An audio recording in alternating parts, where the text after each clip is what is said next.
Yep.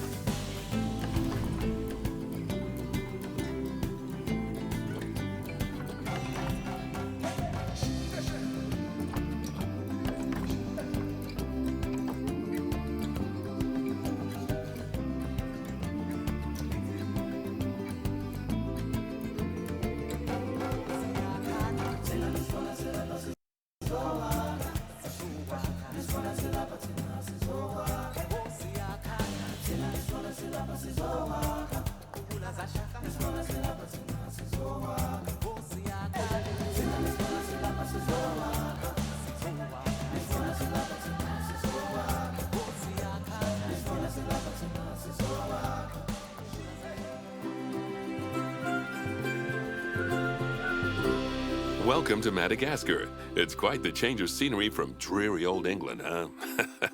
Apart from the weather, I suppose. They don't call these places rainforests for nothing. The zoo you'll be working in is an ape sanctuary, where we're doing vitally important conservation work. Not just for apes, but for all kinds of species. But apes, well, apes are some of the closest relatives to humans there are. And yet, the way the world treats them is like, well, very much like some of us treat our actual relatives. Anyway, that's why I'm determined that our operation here does some good. If we can all leave some part of the world in a better state than we found it, we'll have lived lives worth living. And speaking of states, I have a horrible feeling I left the house in the right one. When I get back, I expect my life won't be worth living at all.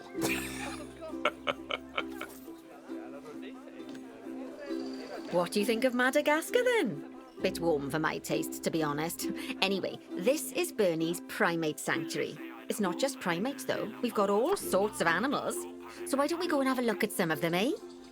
We'll start by taking a look at the red-ruffed lemurs. They're the ones that look like they should be in a Shakespeare play. Come on, let's head over to them.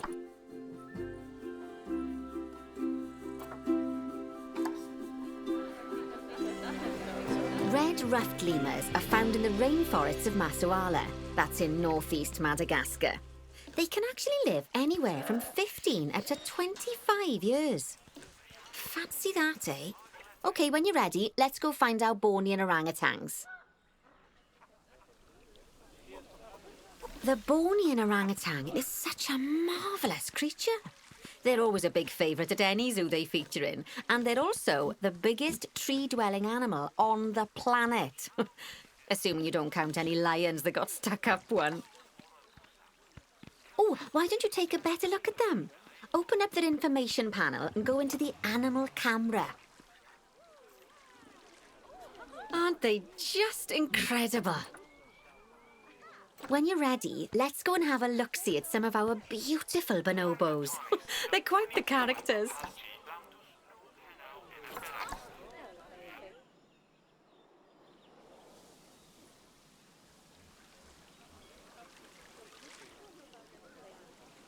Oh dear! It looks like we've arrived just in time. One of the habitat's barriers has collapsed. And wouldn't you know it, one of the bonobos has made a run for it. We'll need to catch them. But before we do, we should box up the other bonobos to stop them escaping too. Select the habitat boundary to bring up the habitat information panel. Now, we'll need a vet to recapture that escaped bonobo. But it seems our last one left to do some research in the wild. Not an ideal situation. So, we'll need to hire a replacement sharpish. Go into the zoo section and then into the staff management area.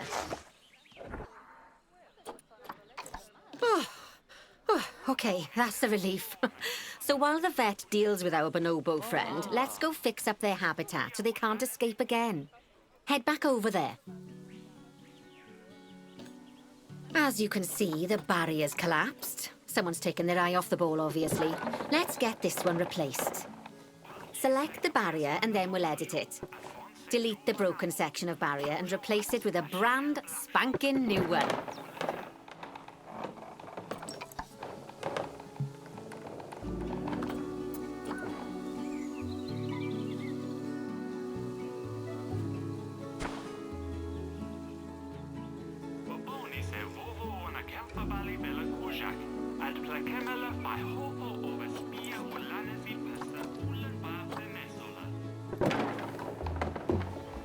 Good. Now that we've done that, we need to make sure to add climb-proof barriers to the top. That way the bonobos won't be able to climb out. Just make sure you've got the correct piece of barrier selected when you do that. Nicely done. And I think it's high time we unboxed those bonobos, wouldn't you say? The poor mites will get sad if we leave them in there for too long. Select the habitat barrier to bring up the habitat information panel again. So, it turns out that as well as the old vet leaving, the zoo's mechanics did too. We'll need to hire a couple of new ones so we can help stop any more breakouts. You see, mechanics do all sorts of helpful things around the zoo, but one of their most important jobs is taking care of the habitat barriers. Without mechanics around to repair them, the barriers will crack, crumble and fall down. And before you know it, we'll be overrun with escaped animals. Go into the zoo section and then into the staff management area again. Oh, gosh, we have been busy, haven't we? Good work there. I'm off for a cuppa. Oh, I think Bernie wants a word with you. Oh, I hear you had a bit of an issue with an escaped bonobo. The main thing is that you dealt with it swiftly. And more importantly, without the animals stealing someone's clothes, putting them on, and then walking out of the front gate. You see, another key responsibility for our vets is animal research. Researching animals allows vets to unlock new enrichment items, additional information for our education resources, enhanced breeding programs, and improvements to food quality. The animals' food, not the vets. It'll take more than a research grant to improve the staff canteen. Anyway, as you can see, research is a key part of running your zoo. In order for a vet to undertake research, they require a research centre. And once again, that's something that this zoo is missing. So let's build one. I've marked out an area for you to put it.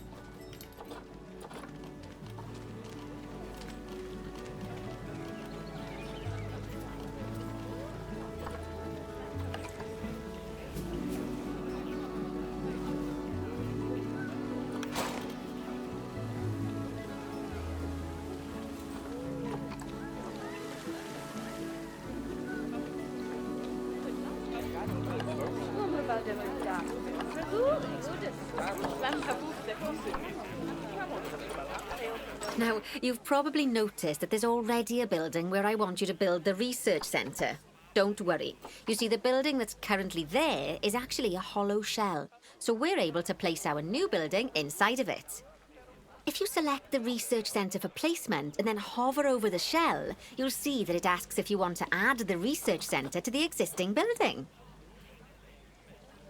Right. Splendid work.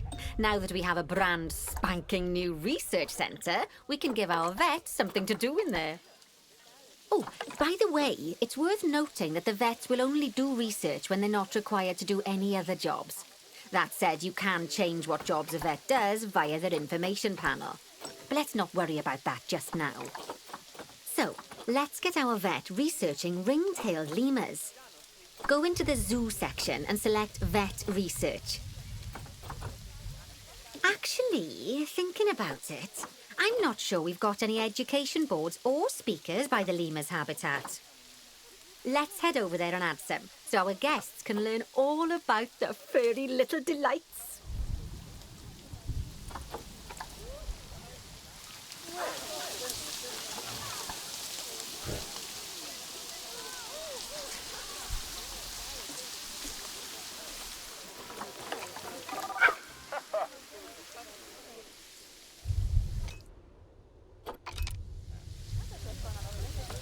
First off, let's pop down 2 education boards.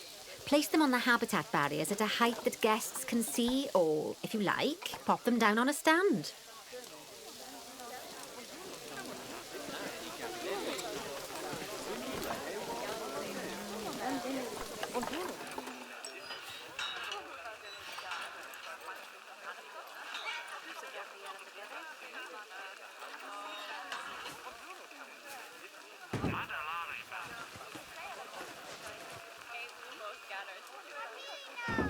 Okay, now that they've been put into position, we have to tell them what animal to display information about.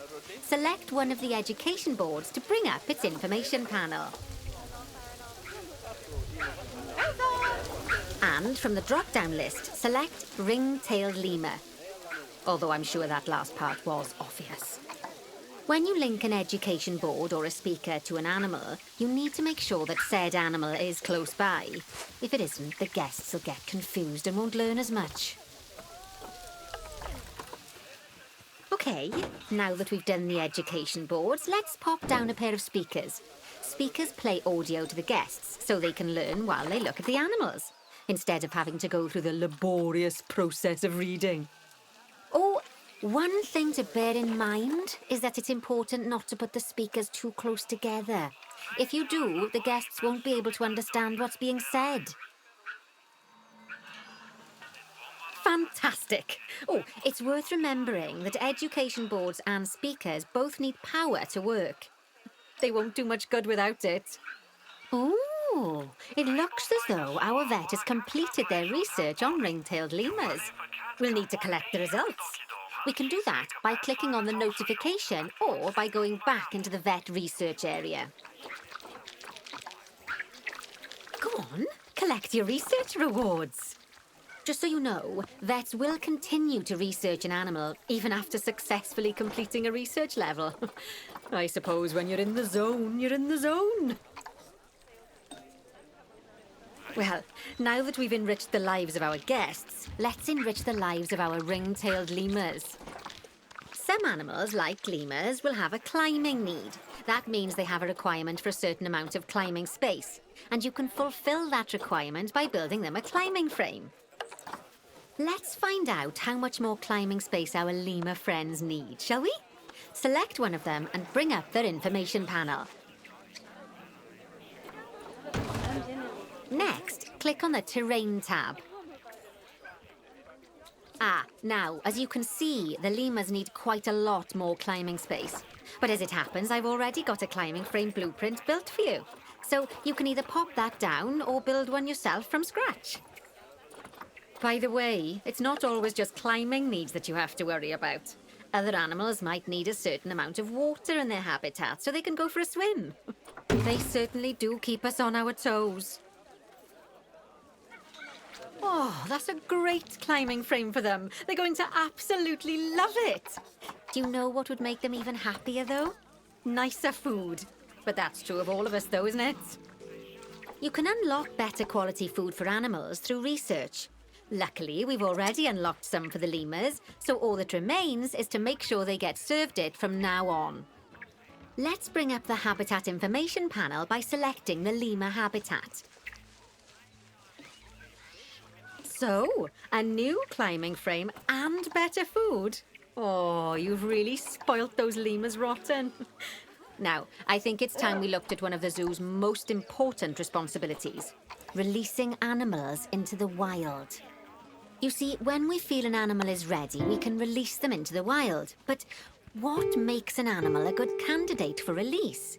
Well, their age is an important factor. I mean, we can't release an animal that's a juvenile, just as we can't release one that's gotten too old. They'll also need to be fertile. After all, the idea is to repopulate the wild, so the best candidates will have a high fertility gene. And together, the age and fertility of a candidate will determine how many conservation credits we'll be rewarded when we release them. Now, conservation credits are vitally important. They're the lifeblood of your zoo, because earning them allows you to adopt even more animals. And what's more, the animals you can adopt will be of a higher quality. So, with that in mind, let's pop over to our orangutan habitat. I know it's sad to see him go, but he'll be happy out in the wild. And he's a wonderful candidate for release. Young, strong, and fertile. Excellent work there. You've definitely got potential, you know. Ah, I see you've been doing some homework. Although, it hardly seems like work when you're learning about something as adorable as a ring-tailed lemur. I imagine I'd have got much better grades at school if there'd been less algebra and more Aldabra. Tortoises. Okay, so far we've done a lot of work with habitat animals, but now it's time to learn all about exhibit animals. Let's build a brand new exhibit. I've marked an area for our new exhibit. How about we head over there? Lovely. Now let's build a new exhibit in the gap that's been left. Just add it to the building like we did with the research centre earlier, then pop it into the gap. Perfect. The next thing to do is adopt an exhibit animal to go in there. How about a Gila monster? Open up the exhibit trading section and adopt one. When you send an animal to an exhibit, it'll automatically be given the correct setup. But that doesn't mean it's completely ready for them. So let's finish it off. We'll start by adding some enrichment items. Click on the exhibit to bring up its information panel. As I'm sure you know by now, you can unlock more enrichment levels by having one of your vets do some research. Now we'll also need to set the temperature and humidity in the exhibit. These are vitally important for keeping our Gila monster happy and comfortable. Click on the Climate tab. Here, you can see the Gila monster's desired temperature and humidity. You can change both of these by adjusting the dials below. Make sure it's going to be nice and cozy.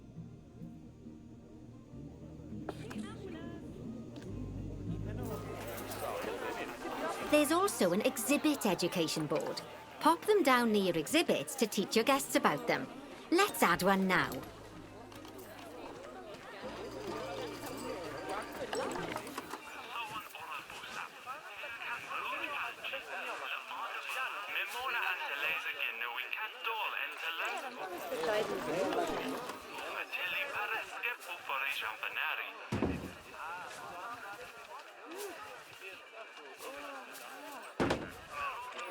Just like the education boards and speakers we put down for the ring-tailed lemurs, you'll need to link these to the Gila monster. Go on.